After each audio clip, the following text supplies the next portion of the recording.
Greg Surratt here with some worry-free Wednesday encouragement on this Holy Week. I hope that you have plans on being in church either Good Friday or Easter or maybe both. But I want to talk to you about what I think is the most powerful thing that Jesus said during Holy Week. And begins with this. Let me ask you a question. What are the hardest times that you find it hard to forgive somebody? When do you find it hardest to forgive somebody? Well, I'll tell you what mine are. Is first of all, when you think the offense is intentional. You know, if it's just an inadvertent thing, whatever, you got your feelings hurt, you can usually get over that. But when you think somebody intentionally did something, to hurt you, it's hard to get over, isn't it? Or when you think they're going to get away with it. I have this sense of justice in me that wants, I don't want anybody to get away with anything except for me, but I don't want you to get away with it. You understand what I'm saying? Well, there's a lot of amazing things about Holy Week. Christ's voluntary suffering, his substitutionary death on the cross, obviously the resurrection. But there are a couple of scriptures, one that is directly taken from the words of Christ, and then one that's an observation after the fact about something that he did during that Holy Week that I think are just pretty powerful and pretty amazing. The first one is this. Luke chapter 23 and verse 34. They are abusing Jesus. They are torturing him. He's on a cross. They have beaten him. It's terrible. And Jesus looks down and he says, Father, forgive them, for they do not know what they're doing.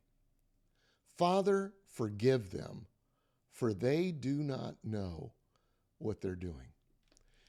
From my perspective, it sure looked like they did.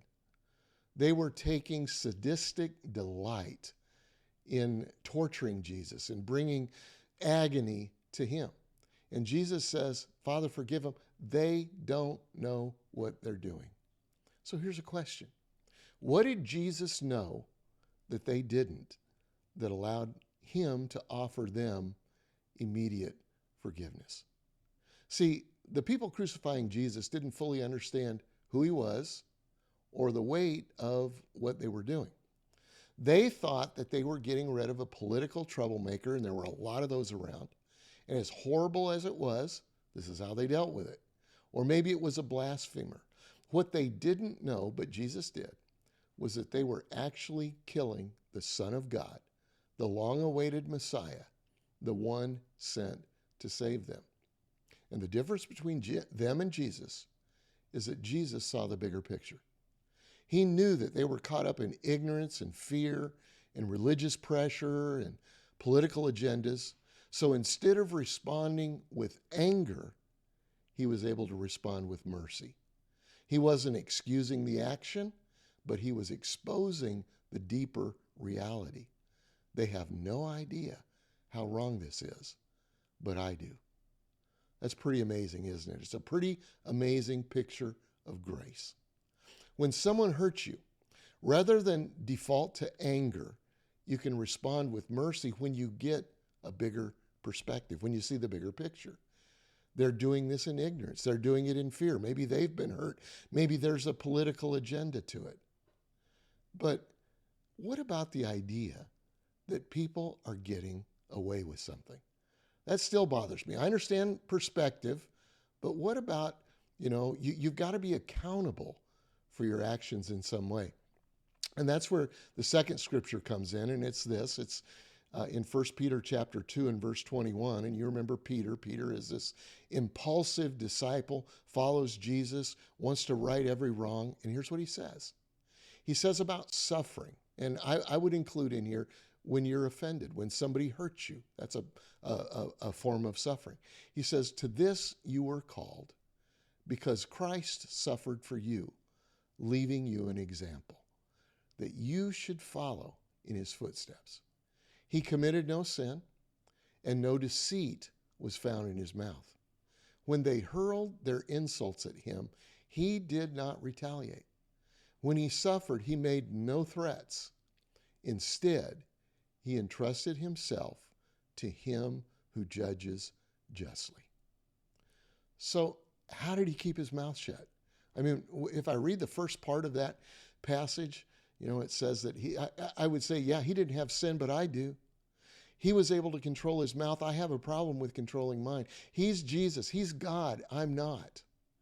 But I think Peter sees his humanity here. And he says, this is how he did it. In that last part of the verse, it says, instead, he entrusted himself to him who judges justly. It was about trust. He trusted that nobody was getting away with anything. He trusted that God would judge it justly. Would you agree with me when you're mad or you're hurt or you're emotionally exhausted, you probably aren't in the best position to be a just judge? You can judge it, but are you just? And the worst fear is that they're going to get away with something here. Well, in God, there are no unclosed cold cases. You know what a cold case is, don't you? When a crime's been committed and they've, studied it and they've investigated and they can't find it. In fact, there's a whole genre of television shows that are all about that, and maybe years later, especially with DNA and the advances that we've made there, they're closing cold cases. Well, there are no cold cases with God. See, God sees the big picture, and he will judge justly. In fact, he judged every person that abused Jesus at the cross. Some died in their own sin, and they had to face judgment and justice at some point. Most of these people were judged just a few weeks later at Pentecost, when Peter preached and they recognized that this was the Son of God, and they cried out for forgiveness. And God says, it's been judged in Jesus Christ. And I'm thankful that my sin is covered by Jesus' substitutionary death on the cross. And I also believe that God is uniquely qualified to be the judge when someone offends me. He knows all the details. He's not wrapped up in the emotions. He wants the best outcome for everyone.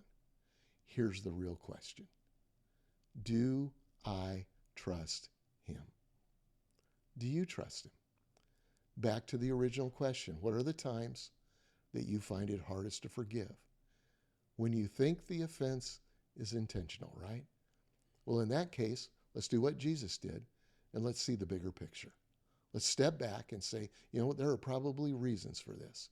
And when you think they're getting away with it, they're not. Because nobody gets away with anything. God is the ultimate just judge. So are you willing to learn from Jesus during this Passion Week? Get a bigger perspective?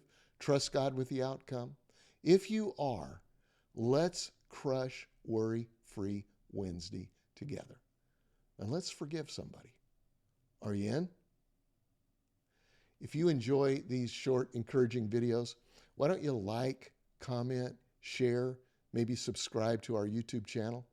And until next time, I challenge you, worry less, live more, and let's not just have a good day. Let's make this a great worry-free Wednesday.